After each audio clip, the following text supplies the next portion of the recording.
In this update, we're tracking 3 powerful mid-latitude cyclones, all just in the course of the next 6 days, and they all have similar dynamics, along with an Arctic blast plunging to the deep south heading into next week.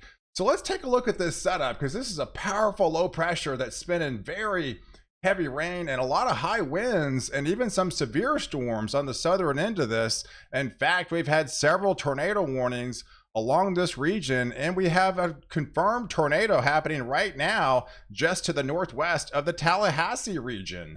But we've had blizzard warnings and blizzard-like conditions unfold across the Texas Panhandle, through Kansas, and now that's all the way up into Iowa, getting into Illinois as the snow continues to crank. So I appreciate all my subscribers out there. This channel is up to 225,000. So I appreciate each and every one of you. If you'd like to follow along throughout the 2024 year, I'm here almost on a daily basis, folks, to keep you well ahead of the storm. So let's take a look at the hazard map, because it is busy in the heart of winter. So let's start off in the northwest. We do have the first issued blizzard warnings out of the Seattle National Weather Service that they've issued since 2012. So Cascades are looking at feet of snow, maybe even upwards to almost 4 to 5 feet in spots.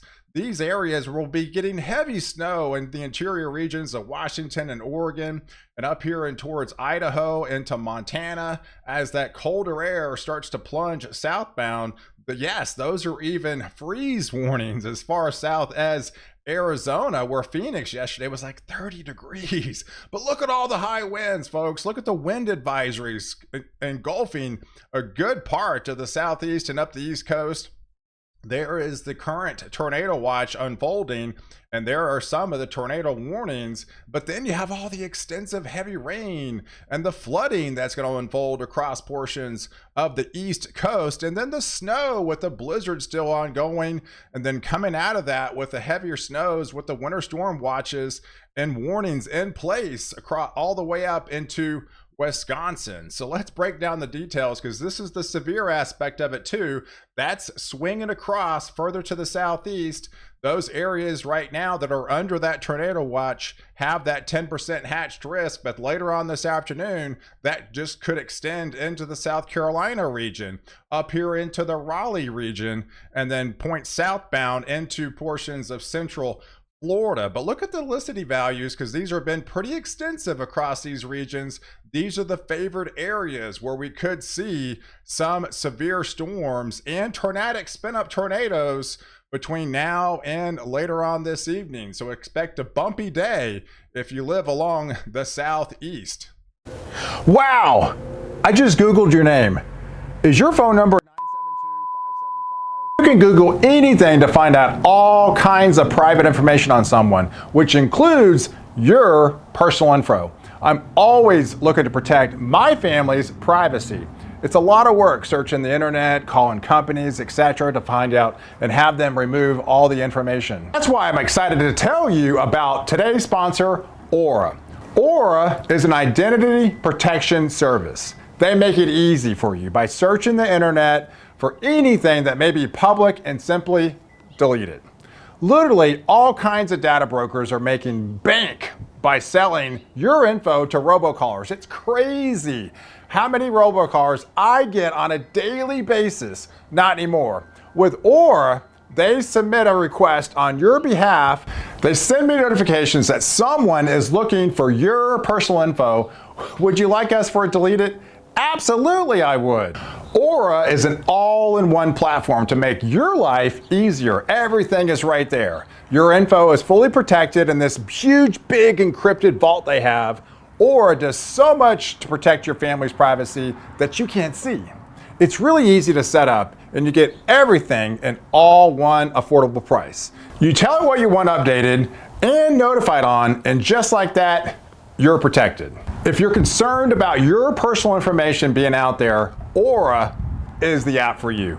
Aura is giving you a free 2-week trial to try it out. Click on the link below, aura.com/pow, and sign up. Put all your personal information in there and let Aura work its magic. I promise you'll love it.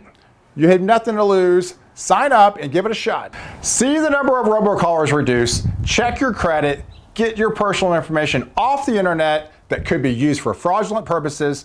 Now you go get protected. So now let's take a look at the overall setup for the blizzard that's happening. So here's the cold side of the storm. So this is the northwest side of the low pressure.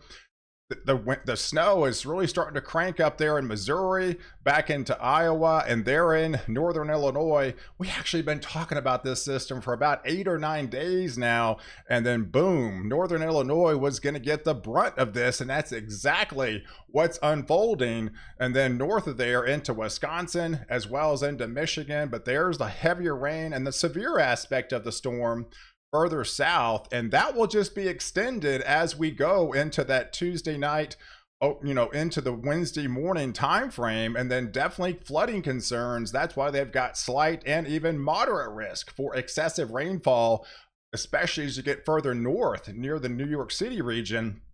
But there's the snow. This is 12 hours later, folks, and it's still snowing heavily across the Illinois region as the snow will continue to crank. And then you get the backside element of the storm and the wraparound.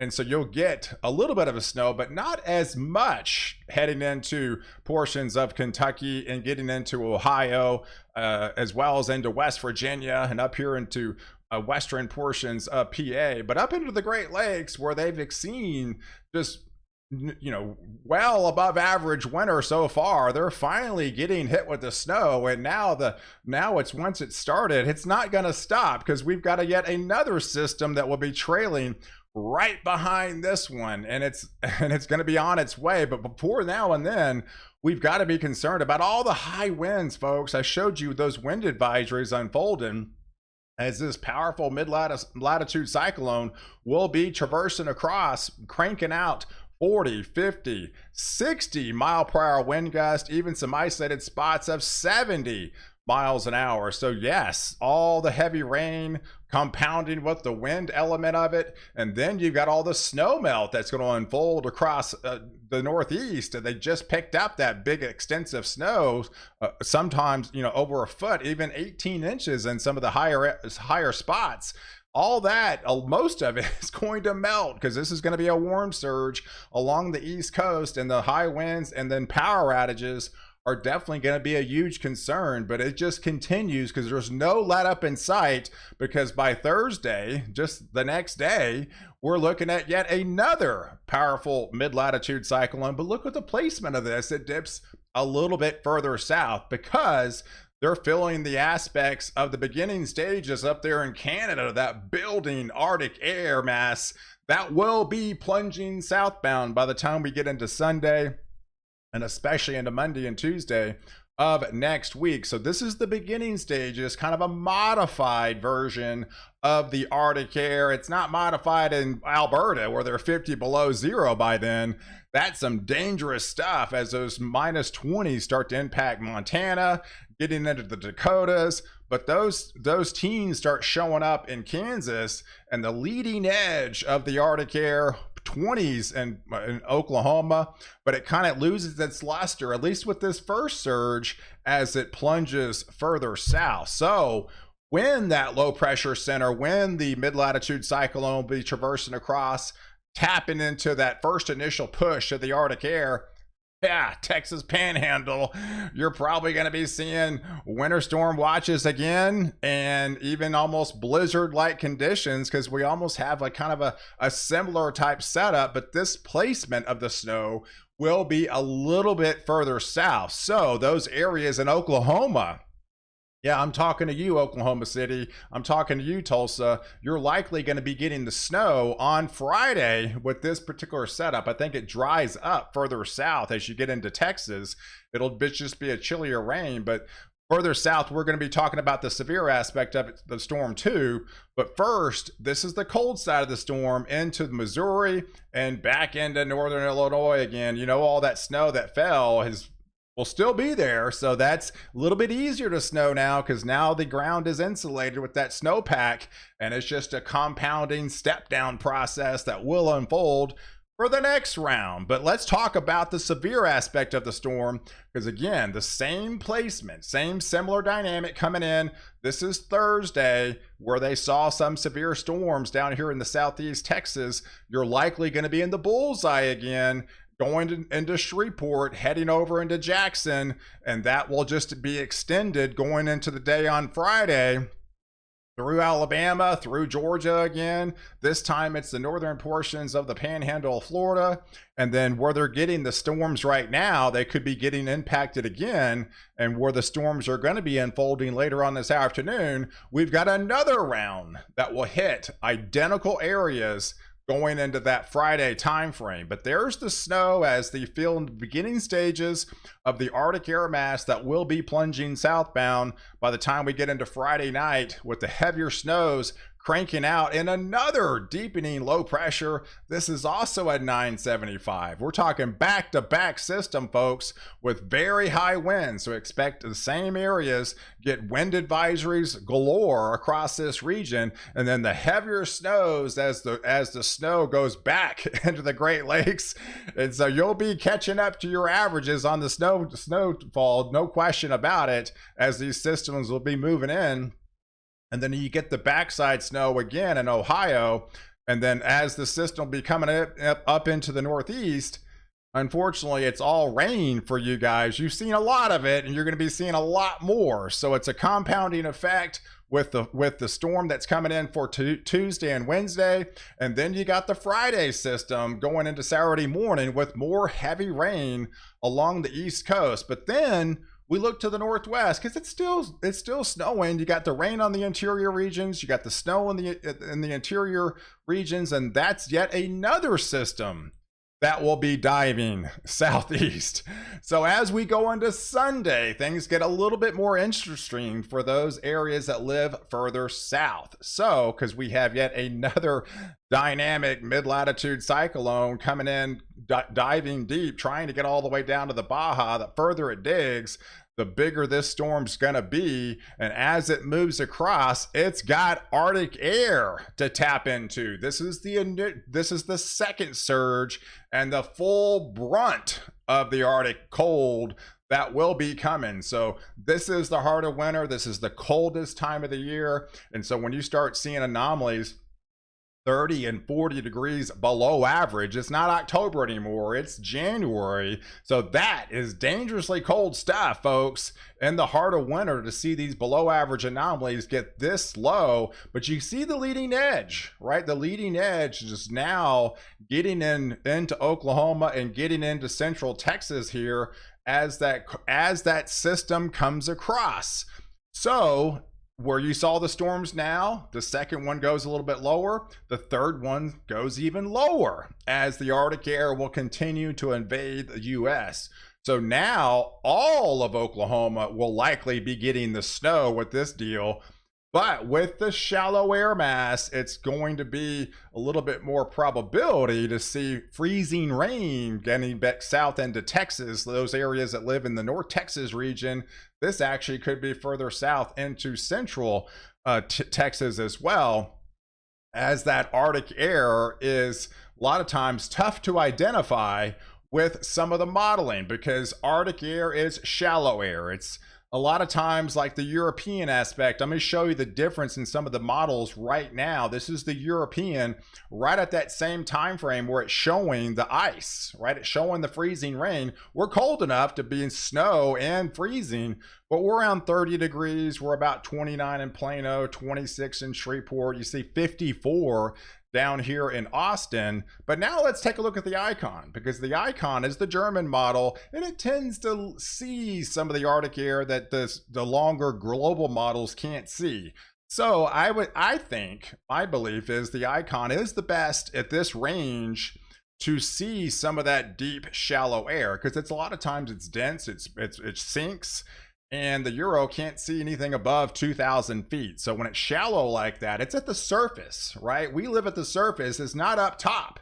And that's why you're seeing the freezing rain, because you've got the warm air 4,000 to 5,000 feet up in the atmosphere. You got the cold air down at the surface where we live, and that's where the Arctic air is going to sink, right? So that's why you're seeing the modeling freezing rain instead of the snow, but it will, once all layers of the atmosphere come in on the backside, we are likely to see that transition to all snow in those areas. It feels the true depth of the Arctic air as that plunges southbound, and it's going all the way to Mexico. First, folks, no one in Texas is not going to feel this Arctic air because it plunges south and then it slingshots eastward. And that's exactly what's going to happen as we go into early next week, and the snow is going to follow it. So those areas likely in Louisiana, possibly Mississippi, getting to Alabama,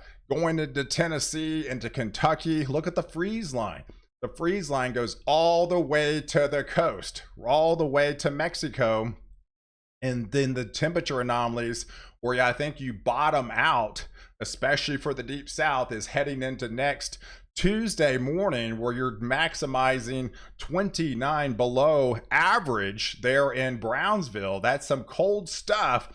Everywhere in Texas is going to be below freezing, if not in the 20s, and up some places in the teens and the single digits, as the crazy stuff is the most intense. The brutal air is the 40 and almost 50 below average, temperature anomalies underneath this cold dome of Arctic vortex, if you will. And let me show you what actual temperatures could unfold by the time we head in that Tuesday time frame.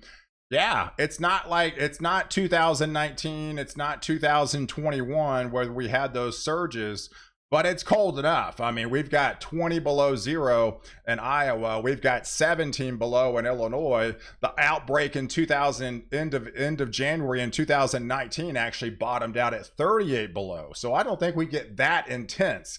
But this is going to be intense enough, with the negative numbers dipping all the way down into the Oklahoma region and even into Arkansas, with Dallas bottoming out in the single digits.